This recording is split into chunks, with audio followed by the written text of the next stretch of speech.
All right. Let's go. We're on Matthew 20. Matthew 20. Okay. For the kingdom of heaven is like a landowner who went out early in the morning to hire workers for his vineyard. He agreed to pay them a denarius for the day and sent them into his vineyard. About 9 in the morning he went out and saw others standing in the marketplace doing nothing. And then he told them, "You also go and work in my vineyard, and I will pay you whatever is Vineyard. Vineyard." So they went. He went out again about noon and 3 in the afternoon and did the same thing. About 5 in the afternoon he went out and found still others standing around. He asked them, "Why have you been standing here all day long doing nothing?" "Because no one hired us," they said. Then he said to them, "You also go and work my vineyard."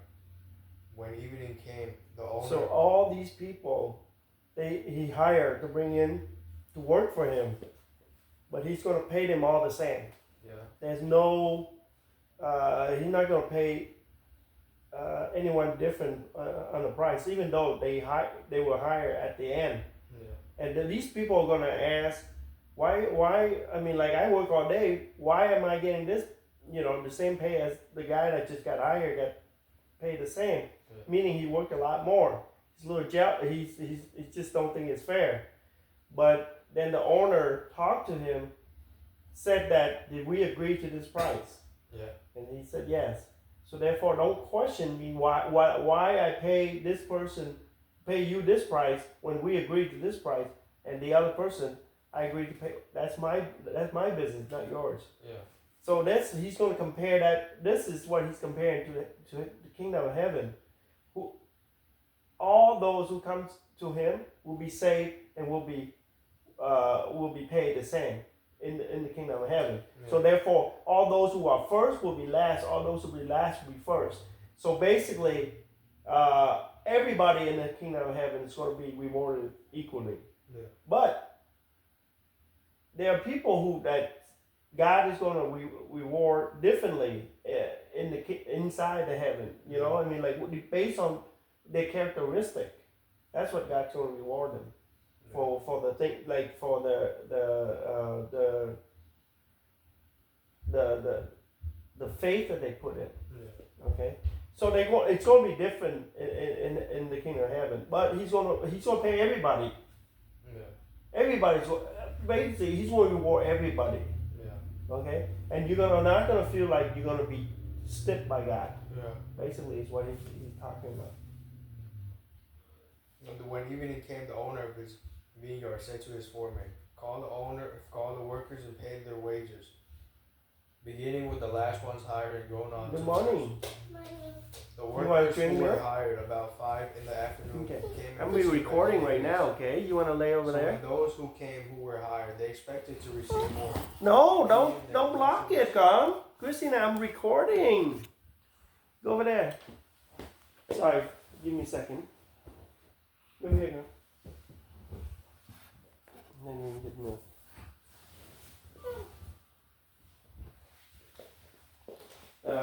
Can you read that again?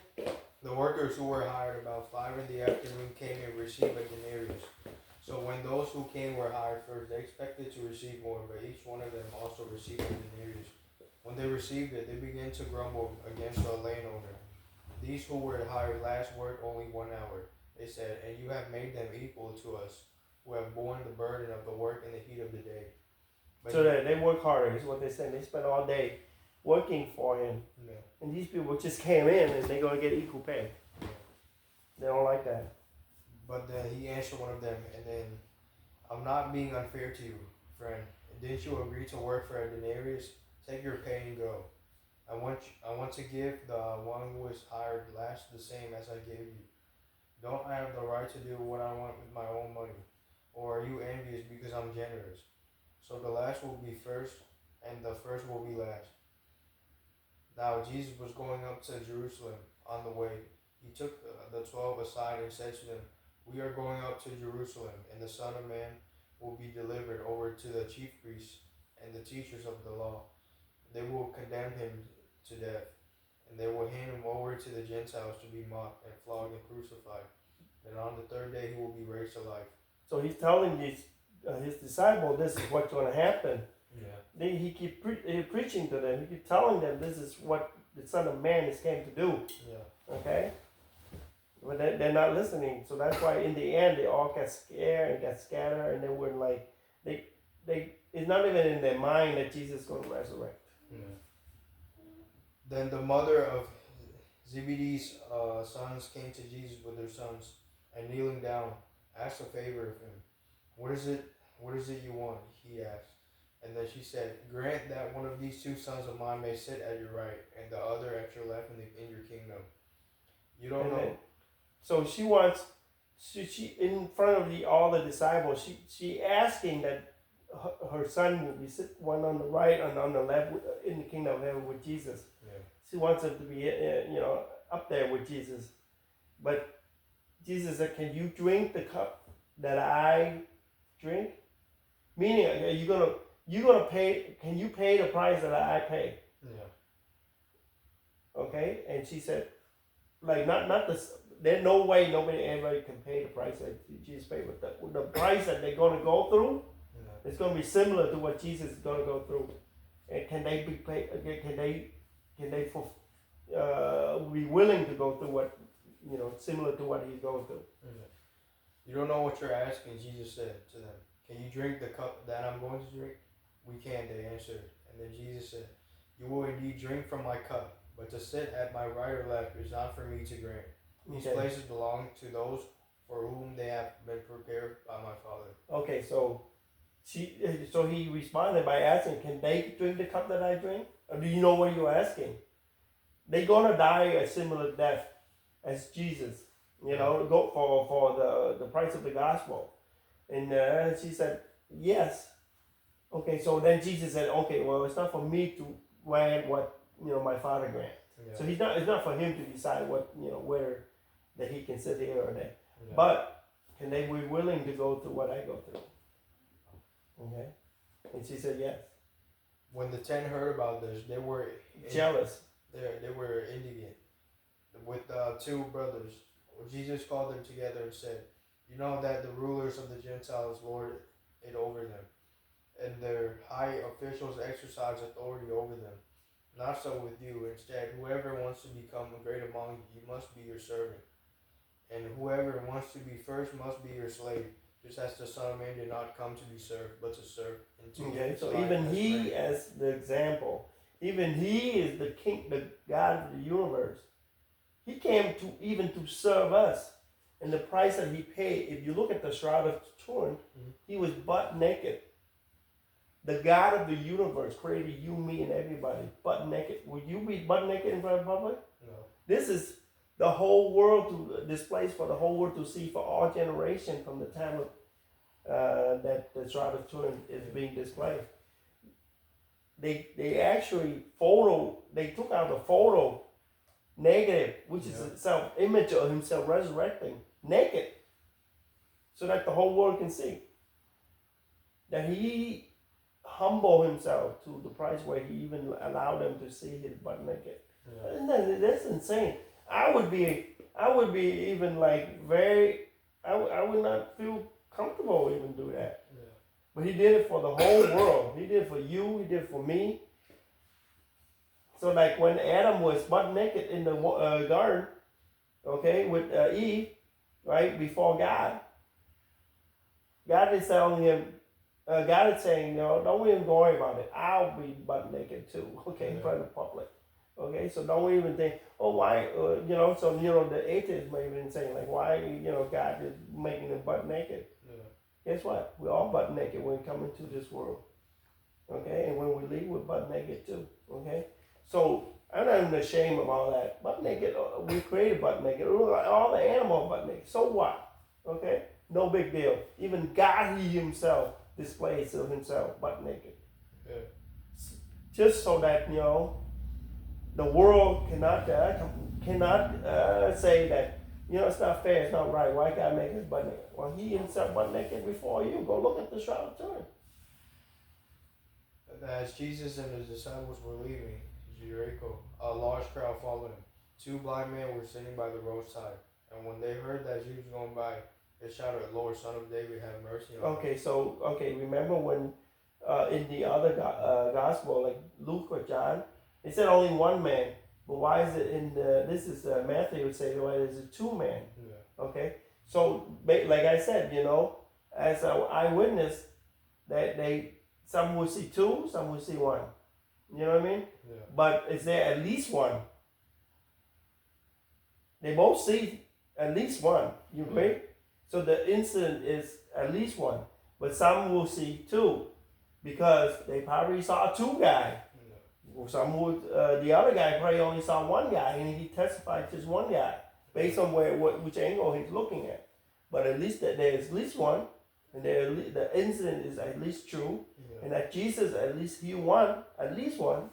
You get what I'm saying? Yeah. Okay. The crowd rebuked them and told them to be quiet. Okay, so they're screaming after Jesus, right? They asking, Lord, Lord, Lord, please, heal us. They're blind. But how do these people know who Jesus is? They know. How did they know? They heard everybody in that time, in that area. They all know about what Jesus did, all the supernatural miracle. Even the blind can see. Yeah. But the Pharisee can see, yet they can't see. They have eye, but they can't see. These people don't have eye, but they can see. You understand what the Bible always talking about?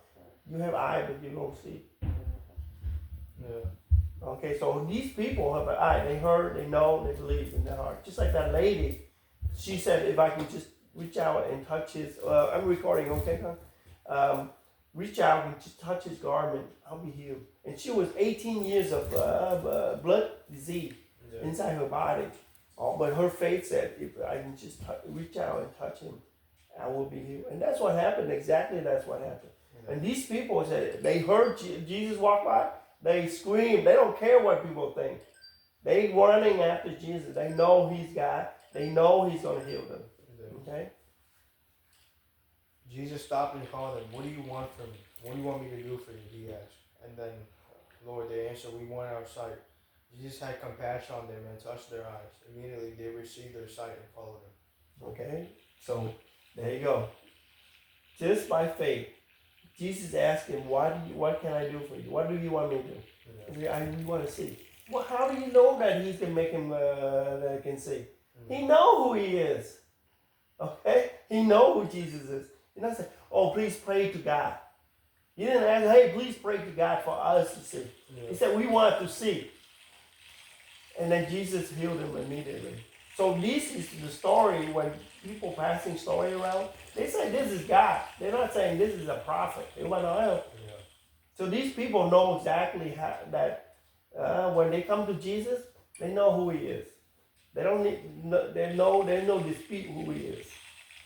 Okay, but yet the Pharisee and all those people, the teacher of the law, the word of God, yet they can't even see that. And that's it. That's it? Yeah. Okay, so there you go. Okay, so there's no dispute. From this time, everybody know about the miracle that he does. That's when the lady said, when she came to him, she said, if I could just touch his garment. She know who he is.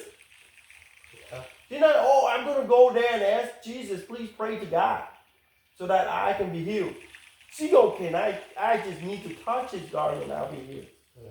She knows exactly who he is. Go ahead. Oh. And also the centurion man, which is the Roman soldier that came to Jesus. Yeah. He said, he asked him, please come to my house and heal my servant. Yeah. And Jesus said, okay, yeah, let's go. And then he's like, no, Lord, you don't have to come to my house. You just say the word.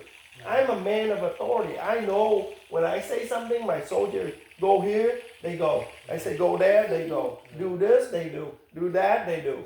I'm a man of authority. I know. Yeah. You just have to say the word. He said, you just have to say the word. Yeah.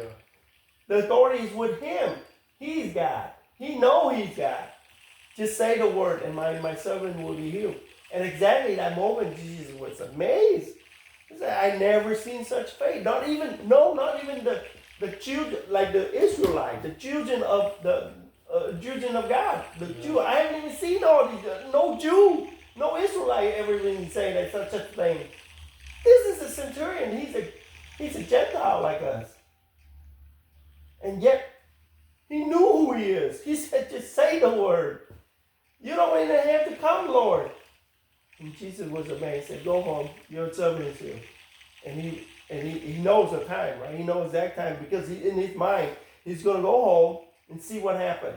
And when he went home, two of his servants came out and said, your servant at home is you, sir. And he's like, okay, when did that happen? He said, at the time of 2, I think sometime, exactly, I think he said 2 something. Yeah. I'm not sure what that time frame is in there. But he said he remembered exactly the same time that Jesus healed him. You understand what I'm saying? Yeah. So these people, they're Gentile, and they knew exactly who he is. There's no question, there's no dispute who he is. Go ahead again. You understand? Okay. All right. Good job. That's it. That was Matthew what? Matthew 20. 20. All right. We'll do it again tomorrow.